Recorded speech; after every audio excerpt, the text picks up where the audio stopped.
As your chess game improves, so does the strength of your competition. When your opponent is no longer dropping material or falling for easy traps, it's not so easy to win. In order to break down your opponent's defenses, you need your pieces to work together to rip open lines, create weaknesses, and break through together as a team. One of the best attacking strategies is the battery. A battery is when two or more pieces work together on the same diagonal, file, or rank to rip open lines of defense. In this position, notice White's bishop on c2 is pointing at the vulnerable h7 square. If we can add another piece to the b1 to h7 diagonal, we will have set up a battery against Black's kingside.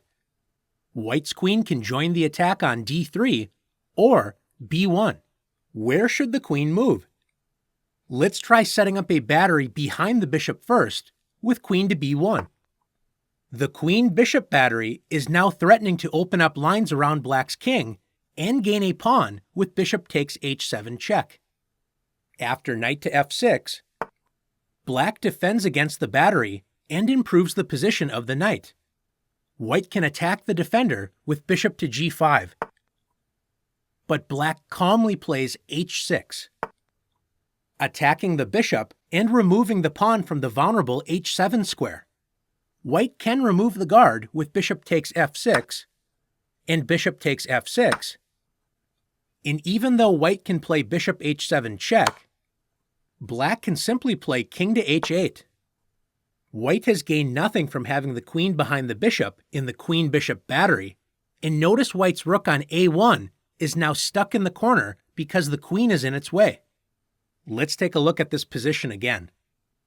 Let's try putting the queen in front of the bishop, a far more effective battery.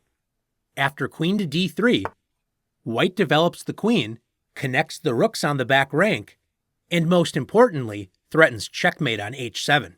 If Black defends in the same way with knight f6, White can play bishop to g5. Black's kingside is under serious pressure. Black's best move is to play the weakening g6, preventing checkmate but creating weak squares around the Black king that can be targets for attack.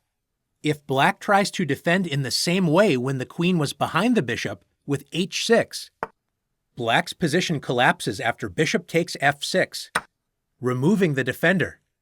White at least wins a piece because after bishop takes f6, the queen-bishop battery crashes through with queen h7. Checkmate. Let's take a look at another position.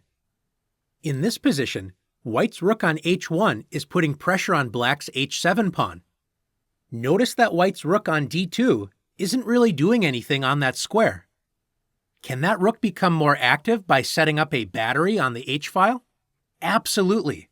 After rook d to h2, Black is in trouble as White is threatening to break through the defenses by playing bishop takes f6 and then rook takes h7. Black does not have a good defense against this threat, as h6 still runs into bishop takes f6, g takes f6, and the rook battering ram crashes through Black's defenses with rook takes h6. Let's take a look at another example. In this position, White will destroy Black's defenses using a combination of batteries.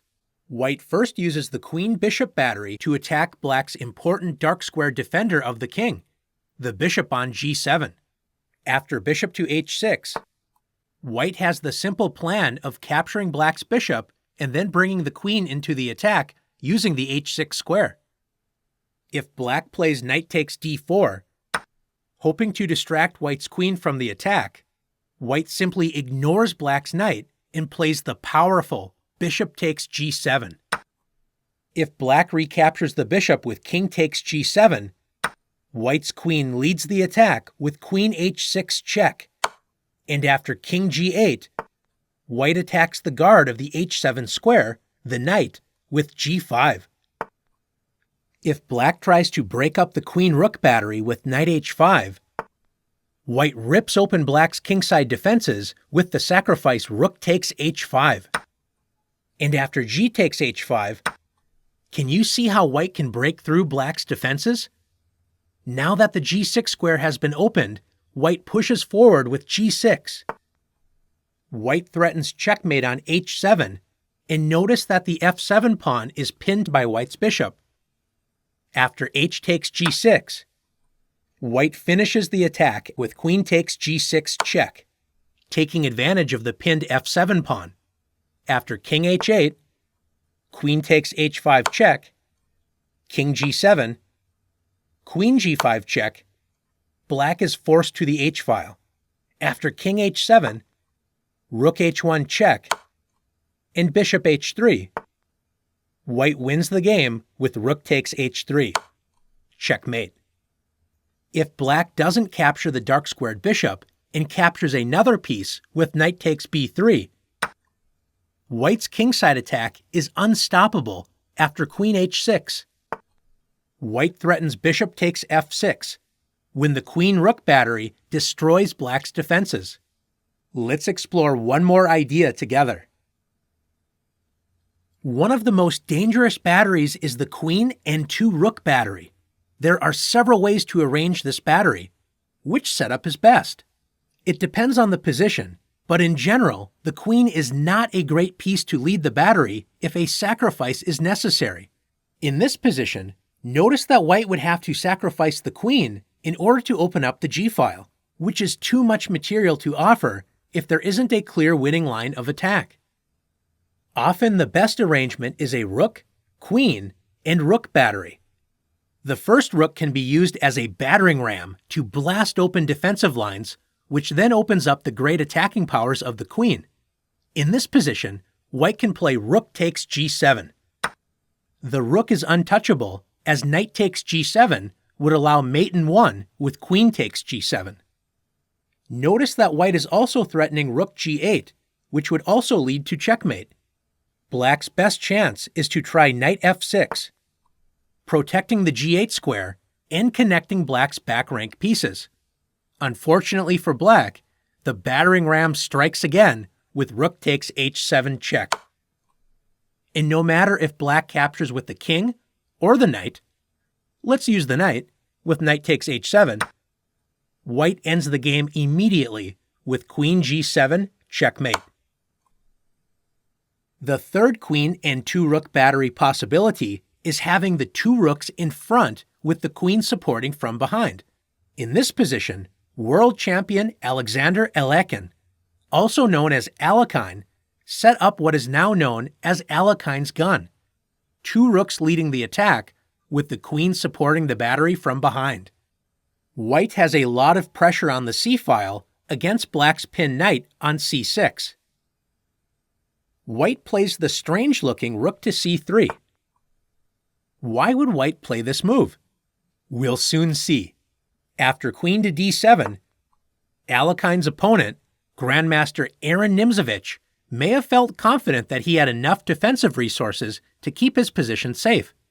White now plays rook 1 to c2, loading Alekhine's gun. After king to f8 and queen to c1, Alekhine's gun is fully loaded and ready to win the piece on c6. After rook b to c8, black has 4 defenders versus white's 4 attackers against the c6 knight. Alekhine's next move decides the game. He played the quiet bishop to a4.